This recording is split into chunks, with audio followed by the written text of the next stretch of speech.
자, 이 술 얘기가 나왔는데 술을 많이 마시면은 오바이트도 하고 설사도 하고 아, 그러네. 뭐 이럴 수 있는데 술 마시면 안 돼. 그런 일이 벌어지지 않았는데 그런 일을 벌였다고 누명을 쓴 검사 생각나시죠? 네. 네. 박상현 검사입니다. 근데 이름이 어차피 나와. 박상현 검사가 억울하니까. 어저께 네. 예, 경찰서에서 조사를 받았다고 합니다. 왜 조사를 오. 받았냐면은 네. 이분이 뭘 잘못해서 받은 게 아니라 이분이 8명을 허위 사실 적시에 의한 명예훼손 혐의로 고소를 했습니다. 그래서 제발 내가 이 당한 이런 예. 피해를 당했으니까 이 사람들을 좀 처벌을 해 주십시오라고 하면서 고소장을 냈기 때문에 이분이 고소인 자격으로 먼저 경찰에서는 먼저 고소인을 조사를 해서 어떤 네. 피해를 입었나 이렇게 조사를 한 다음에 그래 그러면은 들어오세요라고 해서 이제 피고소인들을 네. 조사를 하게 되는 거죠. 와, 근데 8명. 8명. 그 일단 제일 먼저 국회에서 그 공개적으로 얘기를 했던 제일 먼저 말을 꺼냈던 네. 이성윤 의원, 이성윤 전 서울중앙지검장 네. 의원, 그리고 이걸 받아가지고 방송에서 얘기했던 최강욱, 네. 그리고 또 유튜버죠, 개그맨 출신 유튜버 강성범, 네. 그리고 또 조국혁신당의 대변인이죠, 강미정 씨. 네. 이런 그다음에 사람들, 유튜브 진행자 김용민도 있군요. 김용민도 있습니다. 김용민. 그리고 취재 편의점 장윤선. 네. 뭐 이름 잘 모르겠어요. 장윤선이라고 하는 사람까지. 요런 그 좌파 8 진영에서 명이나 많이 그랬군요. 운영하는 요 장윤선 씨 있어요. 이렇게 해갖고 8명 했는데 이성윤은 3억, 예. 최강욱은 1억 5천만 원, 그다음에 강민정 1억, 그다음에 김용민, 강성범 7천만 원, 3천만 원.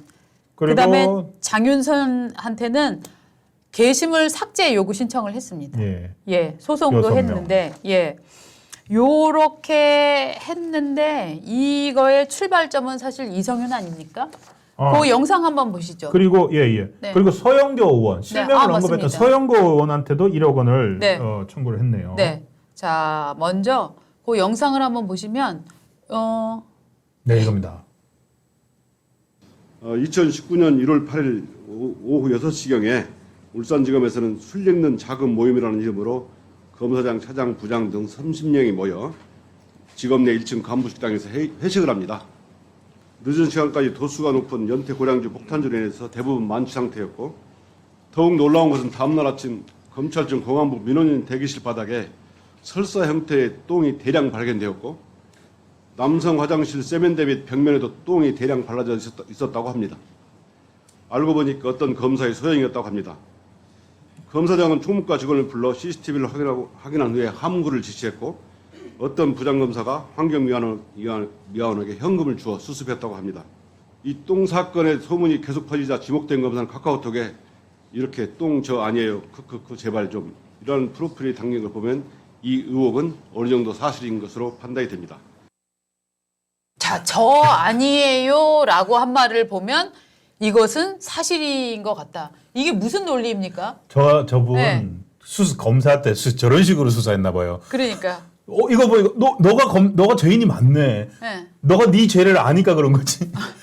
저분도 특수부에서 주로 근무했다고 하는데 네. 이성윤 검사도 네. 과거 어떤 수사를 했는지. 야. 네.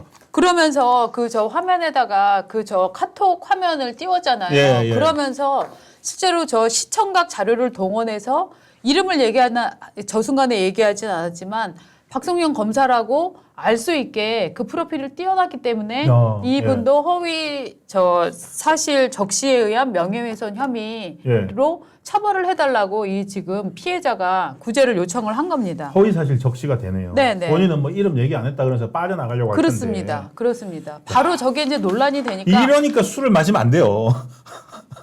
지금 박성현 검사는 술을 안 마시.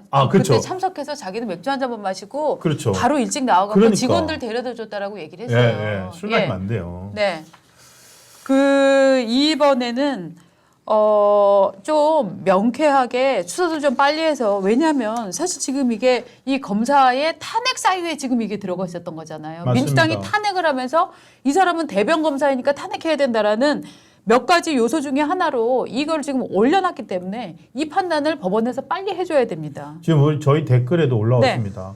아유 재판 결과는 또 4년 뒤에. 맞습니다. 그러니까 이렇게 되면 안 되는 겁니다. 벌써부터 지금 뭡니까? 이미 많은 일반 국민들이 네. 이 재판부에 대해서 이제 정말로 불신에 빠진 거예요. 네. 이렇게 해봐야 재판에서 재판 또 질질 끌면은 뭐 지연시켜 버리니까. 맞습니다. 그러니까 이러지는 그러니까 재판부에서 이제 고소를 했으니까 이런 사실일수록 빨리빨리 네. 해가지고 네. 할 수 있었으면 근데 좋겠습니다. 이 검사, 이 박상용 검사가 왜 탄핵당했을까요?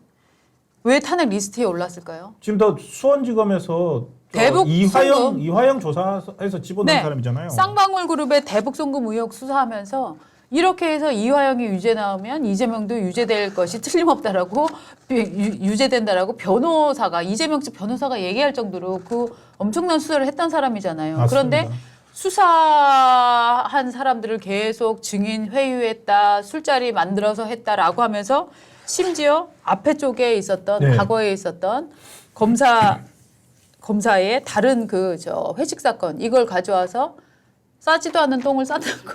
아니 그러니까 정말로 이게 네. 이것과 이건 네. 탄핵 사유 안 되는 것들이 너무너무 많지 않습니까? 예, 예. 그러니까 검사 탄핵 4명 해놓고도 자기들도 안 되니까 네. 지금 뭐 대충 막 깔아뭉개려고 하는데 네, 네. 이거 그냥 깔아뭉갠다고 해서 넘어갈 일이 아니다. 네. 그래서 박상현 검사는 자기 명예를 회복하기 위해서 네. 이 소송을 건 겁니다. 그런데 이 훼손된 명예를 네. 해서 방법은 되돌릴 방법은 이거밖에 없어요. 근데 말입니다. 이게 검사도 이런 식의 명예훼손을 당해서 자기가 이제 피해자로서 피해 구제를 받기 위해서 소송을 제기를 하면은요. 네. 상당히 돈도 많이 깨지고 시간이 정말 많이 깨집니다. 그러니까 이게 지금 정의가 구현되는 게 아니에요. 이 양반은 지금 자기 업무의 지장을 받으면서 그다음에 이것도 변호사 구해서 해야 되잖아요. 네, 인지도 붙여야 되잖아요. 네, 변호사비 들어가겠죠. 네네. 이 8명이나. 변호사비와 인지비와 이거 3억 소송하면은 이거 인지비도 많이 들어가거든요. 그러면 이런 피해를 예. 개개인한테 입히고 있는데 저는 사실 이거는 국고로 보조해 줄 수가 없습니다. 네 개인이 당한 거기 때문에. 그런데 그렇죠. 과연 예. 이게 검사 개인이 당한 거냐? 그게 아니라 지금 이게 검찰에 대한 민주당의 일종의 폭거로 나온 거잖아요. 네. 그러면 정말 이거를 개인 박상용이 모든 비용을 지불하고 모든 법률적 조언을 자기 스스로 구해야 되는가? 이것도 한 번은 생각해 줄 필요가 있어요. 그런데 그렇긴 한데 뭐 네. 박상현 검사는 정치인도 아니고 네.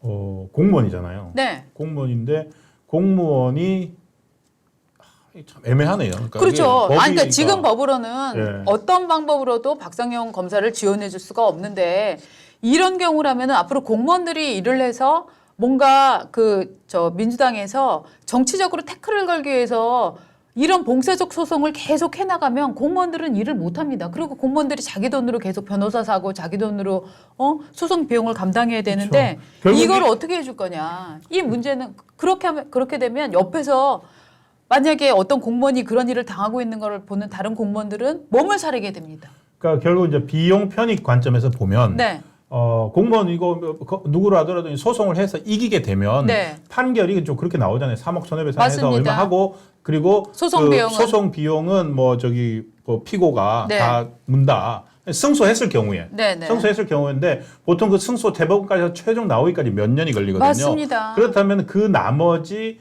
업무를 하면서 예를 네. 들어서 이 박상현 검사 같은 경우에는 이 소송 비용이나 시간이 이것 때문에 검사를 못하니까 아마 개업을 해야 될지도 모릅니다. 네. 그리고 일반 공무원들 같은 경우에는 그 과정에서 업무 집중도 떨어지고 맞습니다. 하니까 대부분 상당수는 미미한 경우에 네. 공무원은 그냥 당해요. 네. 그 사실 국회나 이런 데서 얼마나 불려놓고 뭐 억한 것들 얘기를 하고 한 게 많습니까? 네. 근데 그걸 정말로 따박 해가지고 자기 명예 회복하고 하기에는 유형 무형으로 특히나 무형으로 이래야 될 게 너무 많거든요. 그럼요. 그렇기 때문에 공무원이 오히려 약자가 되는 경우들도 많을 거로 생각을 합니다. 그래서 저는 이게 그 우파 시민단체나 어디서 이건 좌우에 관련된 것도 네, 아닙니다. 네. 네. 이런 분들의 이게 좀 지원을 어떤 식으로 해줄 수 있나 이런 것도 네. 한 번은 아젠다로 생각해 볼 필요가 있다라고 이제 생각을 네. 하고요.